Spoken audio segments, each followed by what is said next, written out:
Учат заедно, со часови, обично веднаш по завршувањето на наставата. На Анастасија и Теодора, кои се матурантки, им снемува време, бидејќи до екстерната проверка имаат само уште неколку дена. Влогот е висок, со оглед на фактот дека од оценката кој што ќе ја добијат, им зависи просекот, а со тоа и шансата за упис на посекуваниот факултет. Има некои ученици кои што сакаат да земат стипендија на некој од по-престижните факултети и знаат да се пожалат дека ги немаат потребните оценки поради тоа што им е нарушен просекот некоја година, заради тоа што имаат четворка по некој предмет. Можноста да добие четворка особено неприфатлива за Анастасија. Преплашена е, вели, бидејќи тоа веќе еднаш и се случило, иако учи континуирано и ги добива највисоките оценки. Јас сум човек што го фаќа паника и пред секој екстерно мене нормално ме фаќа паник. Лани, например, добив четворка и мене автоматски ми се намали процесот од 5:00 бев, нели, помалку. Мислам, тоа не е нешто многу, меѓутоа јас се трудев цела година да го постигнам тој успех и на крај ми се намалува само со една оценка од екстерно. Прашањата за екстерното проверување ќе им бидат познати 3 дена пред самиот тест. Кои ќе бидат двата наставни предмети по кои ќе бидат тестирани, за учениците е само лотарија. Ако на некој нели ептен му се посреки, ќе може да му се паднат и математика и македонски, кои што се заедно 700 прашања, а на некој може да му се падне ликовно и музичко и да има 400 прашања за изучување или 300, зависи колку пати се изучува предметот. Во вакви услови, апсурдно е да се зборува за она што требаше да биде главна цел – објективна проверка на знаењето, велат наставниците. По ова мислам дека беше само една алатка по која што наставниците би се држале во некаков страв.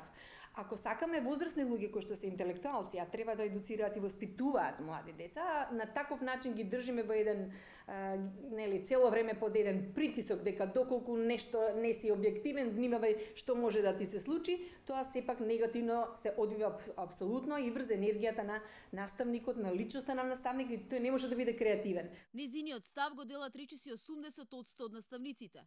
Резултатите до кои дојде Центарот за управување со промени заедно со ЗИП институтот покажуваат дека 5 години по воведување на екстерното отсуствува мерењето на неговите ефекти, а се уште немаме ни јасна слика дали овој концепт ќе исполнува поставената цел – утврдување на објективноста во оценувањето кај наставниците.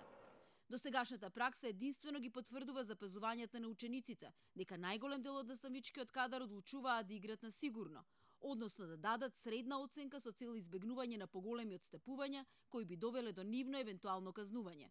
Во една таква ситуација, тогаш наставниците самите се плашат од тоа што како оценка ќе ја дадат. Тој страв учениците го чувствуваат. Затоа што, иако можеби тие се трудат да добијат и добиваат одлична оценка, наставникот, плашејќи се како ќе биде оценет, дополнително не става оценка која што можеби детето вистински ја заслужува, автоматски создавате револт и состојба на ученик кој што не е задоволен. Она што единствено успеавме да провериме преку овој тест е колку се учениците подготвени да лажат, саркастично забележуваат наставниците. Според добиените резултати на истражувањето, дури 71% од наставниците тврдат дека учениците препишуваат, а половина од испитаниците потврдуваат дека наставниците им подкажуваат на учениците при спроведувањето на екстерното. Најдуваме на оние пречки од типот кога излегуваат решенија на содржините на материјалите, на прашањата за екстерното тестирање и како на некој начин цело време ги учиме учениците да не препишуваат, да се наобразуваат, за себе учат, да станат квалитетни луѓе, значи општествено самостојни луѓе. Меѓутоа, за жал, тоа не е така со екстерното тестирање. Учат исклучиво она што ми е дадено како прашање. Ако предметот има 2 часа неделно, има 200 прашања и се ограничуваат само на тие работи. Министерството за образование неколку пати повтори дека не се откажува од екстерното. Потврдуваат дека има проблеми, но остануваат на ставот дека ова е најдобриот начин за проверка на добиените петки. Протестите кои беа организирани пред 2 години владата ги оцени како последица на партиски влијанија, а поддршката на дел од родителите како погрешна одлука со која се потикнуваат децата во настојувањето да не учат. Во меѓувреме, одлуката дали овој начин на проверка на знаењето ќе продолжи и понатаму. Во моментов зависи од тоа кој ќе ја составува идната влада. СДСМ неколку пати најави дека веднаш ќе го укине екстерното.